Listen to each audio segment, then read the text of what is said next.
Bonjour tout le monde, Amine avec vous. Dans un vidéo précédent, on a vu ensemble un service d'AWS s'appelle SNS, Simple Notification Service. Et aujourd'hui, ce qu'on va découvrir, un autre service nommé SQS d'AWS, c'est Simple Queue Service. Alors, avant de manipuler SQS sur notre compte AWS, il faut comprendre tout d'abord le bénéfice et les mots-clés de ce service. Ce qu'on va voir dans les slides suivantes. L'objectif des SQS est d'intégrer et de coupler les systèmes composants logiciels distribués. Tel que c'est montré sur cette image, on constate bien deux parties. Il y a une partie gauche et une partie droite.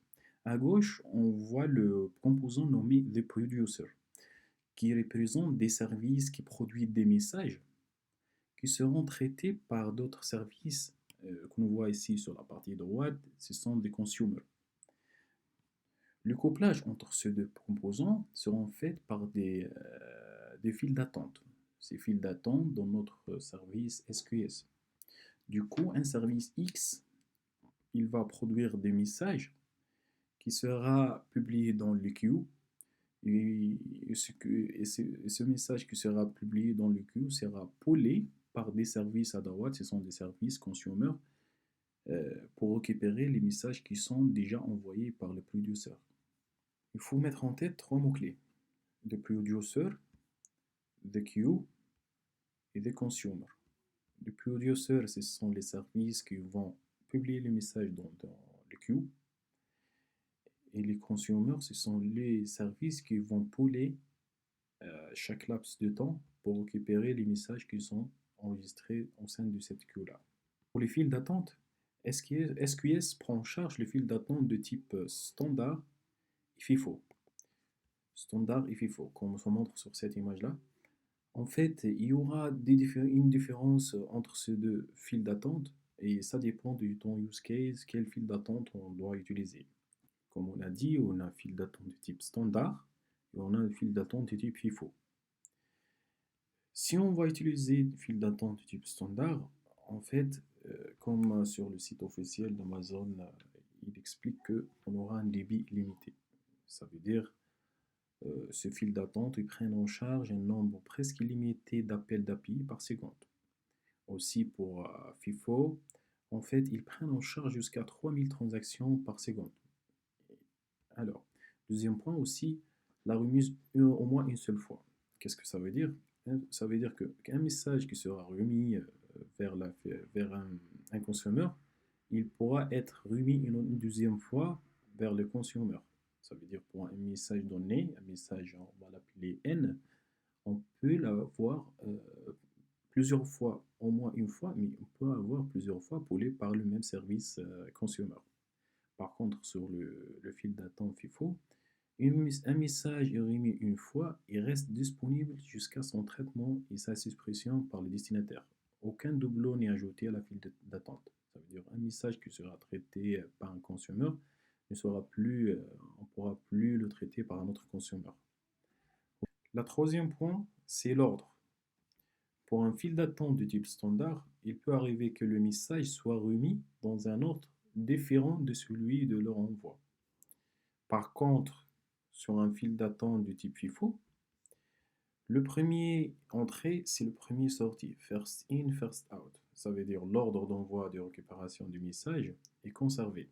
Alors une fois on est connecté sur notre compte AWS, on vient sur la console, on choisit service, et on tape SQS ici dans la recherche, Simple Queue Service. On aura, après un petit chargement, on aura cette interface sur lequel il y a un résumé sur le use case et le bénéfice du SQS. Par la suite, on fait, pour faire une création d'un SQS, on vient ici, on clique sur Create Queue. Et on aura cette interface qui permet de paramétrer notre queue. Là maintenant, ce qu'on va faire, on va passer sur tous les paramètres pour comprendre chaque paramètre, qu'est-ce qu'elle représente exactement, par exemple visibility timeout, des choses comme ça. Comme on a vu précédemment, on a deux types de queues, du type standard et du type FIFO. Pour le moment, on va utiliser du coup pour choisir, pour changer de type, il faut sélectionner une de ce type-là. Pour le moment, on va utiliser juste le type standard. Euh, le premier paramètre qu'on voit ici, c'est le name, où il présente le nom à affecter pour notre file d'attente. On va le nommer queue of new file.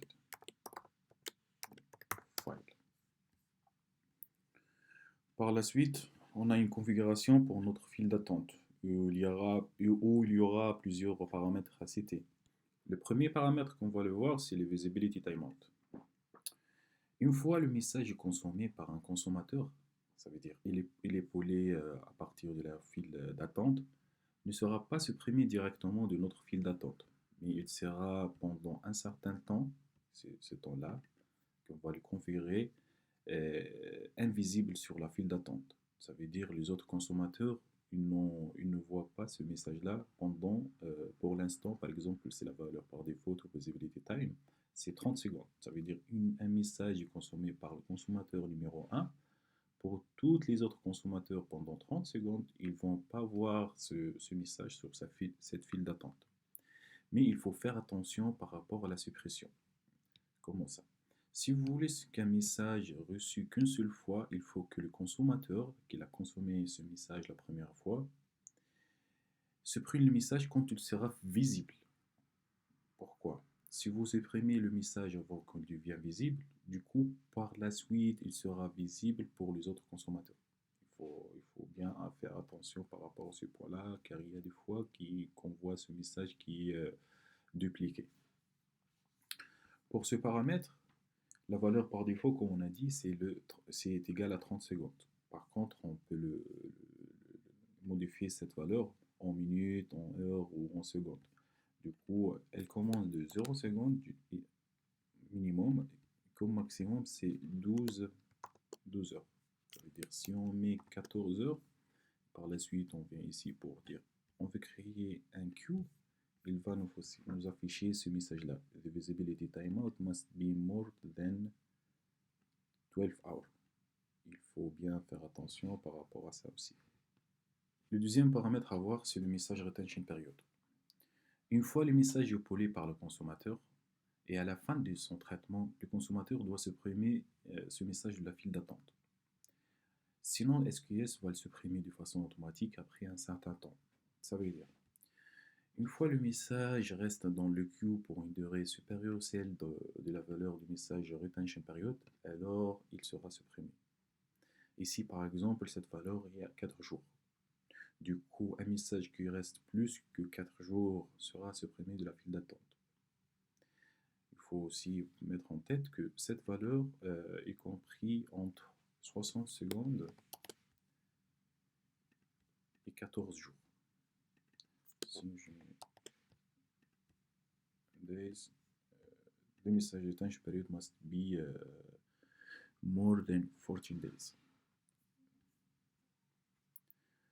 Le paramètre suivant, c'est le delivery delay. Ce paramètre représente le délai d'un message masqué lors de son premier ajout à la file d'attente. Ça veut dire quoi? Ça veut dire lors de l'arrivée d'un nouveau message sur la file d'attente, peu ne sera pas visible directement sur la file pour que le consommateur les consomme. Du coup, ce paramètre peut avoir une valeur entre 0 secondes et 15 minutes. 15 minutes. Si on le set à 20 minutes par exemple, on va voir ce message. The delivery delay must not be more than 50 minutes. C'est-à-dire, si on affecte une valeur 1 minute à delivery delay, donc à chaque nouveau message arrivé sera visible 1 minute pour le consommateur et sera visible après 1 minute pour les consommateurs. C'est le maximum message size. Pour la file d'attente, elle peut accepter des messages d'un taille maximum de 256 kilobytes. Ça veut dire si on met 300 kilobytes ici, on aura ce message.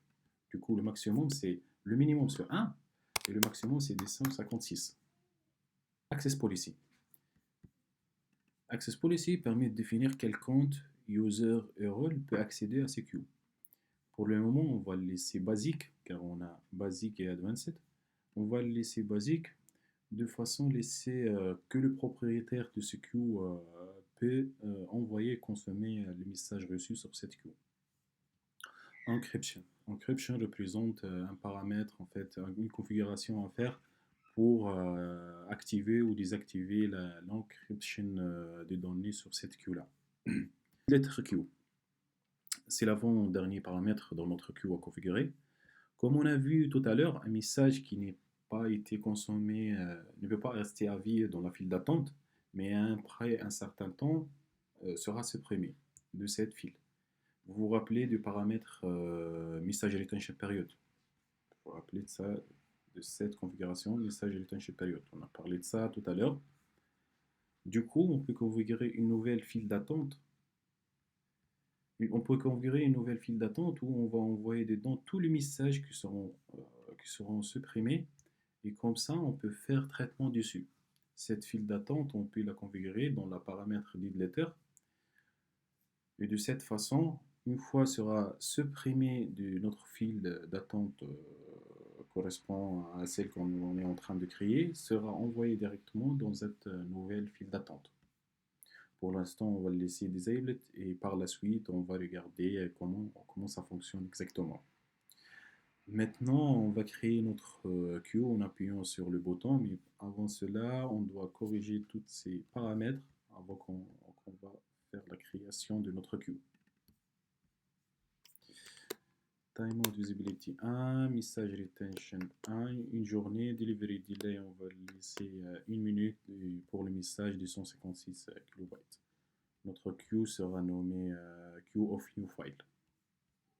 En appuyant sur créer. Ici sur la liste SQS, on voit bien notre file d'attente qu'on vient de créer. On a 0 message available, on a 0 message in flight. On va regarder qu'est-ce que ça veut dire. Voilà comment on fait la création d'un queue.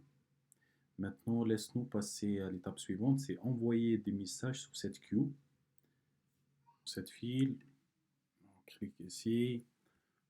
Vous venez ici sur ce bouton-là, Send and Receive Message. Vous appuyez dessus. Ici, c'est le message body qu'on veut l'envoyer. Hello, what first message. Vous laissez toutes les autres par défaut. Send message. Your message has been sent and can be received in 1 second. Ok. Ici, si on revient sur la liste du queue, on va faire refresh.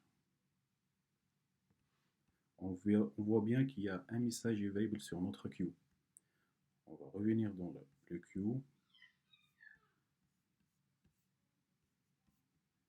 et cliquer sur Send and Receive et par la suite Pull for Message. On aura une liste des messages ici, puisqu'on n'a qu'un seul message. Ici, on est en train de lecture de tous les messages polling progress, en train de lecture tous les messages existants sur notre queue. Si on clique ici, on aura un message, le body, c'est qu'on a envoyé tout à l'heure. Hello for first word, first message. Voilà comment on peut utiliser l'SQS sur AWS. J'espère bien que vous avez bien aimé cette vidéo. N'hésitez pas à laisser des commentaires au-dessous de cette vidéo-là. Merci.